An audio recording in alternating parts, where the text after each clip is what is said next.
The cold wind of early winter scraped against the narrow alley like invisible claws, pushing trash bags and dried leaves along the pavement as if urging them to run, to escape the darkness that hung over the broken walls and dim street lamps.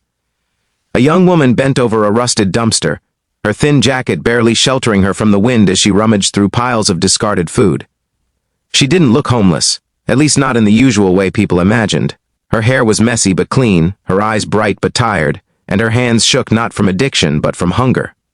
She wiped her nose with the back of her hand as she lifted a near-empty container of cold pasta and clutched it like treasure. She thought she was invisible. She thought nobody cared. She thought she was alone. But up on the balcony of a nearby building, behind tinted glass and the quiet hum of an expensive heating system, a man with silvering hair and a deep furrow between his brows watched her.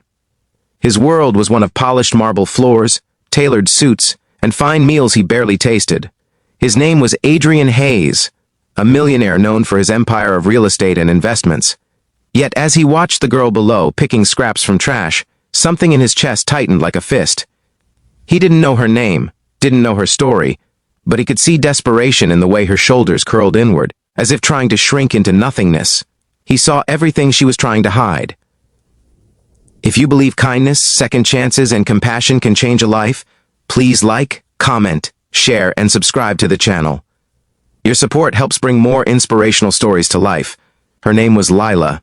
Barely 20, she had once lived in a small apartment with her mother, who cleaned rooms at a motel for minimum wage. With every shift, her mother would return exhausted but hopeful, saying that life could get better if they stayed disciplined and grateful.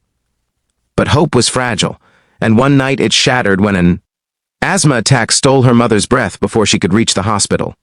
Lila, with no relatives and no savings, found her world collapsing in a matter of days. The landlord changed his tone from pity to impatience and eventually to eviction. She wasn't addicted to anything but survival. She wasn't on the streets by choice. She was simply running out of options. At first, she slept in a shelter, but even that became crowded and unsafe, so she began spending nights in a decrepit storage shed behind a closed bakery. She took odd jobs, cleaned tables at fast food shops when they allowed her, and sometimes collected plastic bottles to sell. She hid her situation from the world with dignity, wearing the same clothes but washing them whenever she could find a sink. She saved every coin she earned, and spent as little as possible on food, often skipping meals. The dumpster she searched in tonight belonged to a catering company that discarded untouched leftovers from fancy events. She waited until the workers left so no one could shame her. If she could just get through this month without collapsing from hunger, she thought, maybe a stable job might appear. Maybe she could start again. Adrian, from his balcony window, watched her for several nights without understanding why she returned to the same alley. His office overlooked the catering company, and he often stayed late, lost in paperwork and silent frustration. His wealth came from ambition and sacrifice, not family inheritance. He had grown up in a cramped apartment himself, raised by a father who worked double shifts in construction, and a mother who stitched clothes at home. Human struggle was not foreign to him, yet success had slowly separated him from the pain he once knew. He had no wife, no children, and no reason to return home early. The world respected him, but nobody truly knew him. He worked, succeeded, and ate alone. But something about the girl chipped away at the icy loneliness that had occupied his heart for years. He didn't rush to intervene. Instead, he continued to observe, looking for signs of manipulation or criminal intent. But all he saw was exhaustion, hunger, and stubborn dignity. On cold nights, he noticed her hands turning red as she rubbed them together for warmth. He noticed that she ate slowly, as if saving the taste for later. He saw her smile at scraps of food, the same way a child might smile at a gift. And the more he watched, the more he remembered his mother picking discarded fabric scraps because they couldn't afford new clothes. He remembered going to school hungry sometimes, and the shame of pretending he had already eaten breakfast. He remembered the feeling of wanting to disappear, because struggle felt like failure. One night, as rain darkened the alley and turned trash into soggy heaps, Lila found barely anything edible. She shivered violently, clutching her empty backpack, and finally sat down against the cold brick wall.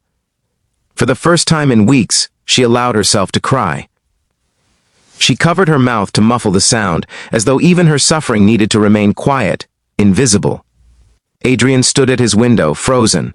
Money couldn't stop his chest from tightening, nor could indifference erase the image of a girl who looked younger than the interns at his company. yet carried a burden heavier than most adults would ever know. A decision formed, heavy but inevitable. The next morning, Adrian walked into the catering company, private and determined. He asked questions, discreetly arranged agreements, and later that evening, as Lila approached the dumpster, she found something strange. The bags were neatly tied and placed aside, and inside the top bag was fresh, untouched food packed in containers. She hesitated, confused. There was no smell of decay, no mess. She opened the container slowly, her hands trembling at the sight of warm pasta with vegetables and pieces of grilled chicken. She looked around, thinking it might be a trap, but hunger overpowered fear. She ate quickly but not carelessly, savoring each bite as though it might vanish if she blinked too long. Adrian watched from above again, relieved to see her eat real food. He didn't want her to know it came from him, not yet. Kindness, he believed, should protect dignity, not take credit. For the next 2 weeks, the food continued to appear in the same spot every night. Sometimes there were sandwiches, sometimes rice bowls, sometimes soup in sealed thermos containers to stay warm. She ate with gratitude every time, even whispering silent thanks to no one in particular. Her strength began to return. She walked straighter. She saved more coins. She even applied for a job at a flower shop, wearing her neat but worn-out clothes with quiet optimism. Then, one night, everything changed. The catering company's schedule shifted unexpectedly, and she arrived earlier than usual. She stood near the dumpster when she heard footsteps from behind the building. She hid behind a stack of crates, afraid someone would catch her. But instead of a worker, she saw a man in a suit, holding insulated food containers. He placed them gently near the dumpster, as though presenting a gift to an unseen receiver. She recognized him from the photos outside the new building next door, the wealthy man who owned half the businesses in the district. Adrian Hayes, the millionaire. Her heart pounded in shock. She realized he had fed her for weeks. He had seen her picking scraps. He knew. Her first instinct wasn't gratitude. It was humiliation. She ran away before he could notice her watching. For 2 nights, she didn't return. She spent her saved coins on cheap noodles and avoided the alley completely. She couldn't bear the idea that someone so wealthy had witnessed her desperation. Her pride was shattered by the thought of his pity. Adrian searched the alley from his office window every night, wondering why she suddenly vanished.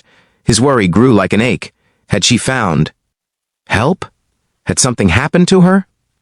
On the 3rd night, hunger forced her back, but as she reached the dumpster, she found no food waiting. Instead, Adrian was there, leaning quietly against the wall, holding a single packed meal. His presence wasn't intimidating. It was calm, like a quiet apology. Lila froze, trembling from cold and embarrassment. She expected him to lecture her, or worse, offer money.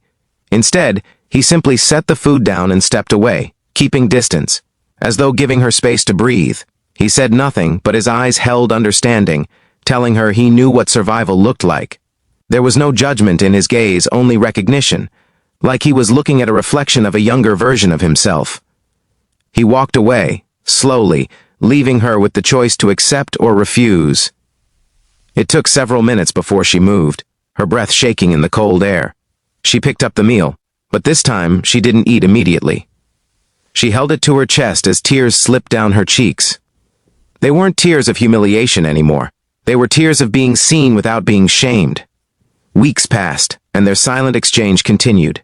Adrian never forced conversation, and she never asked why he helped. In time, she secured a job at the flower shop, earned enough to rent a small room, and slowly mended the broken edges of her life.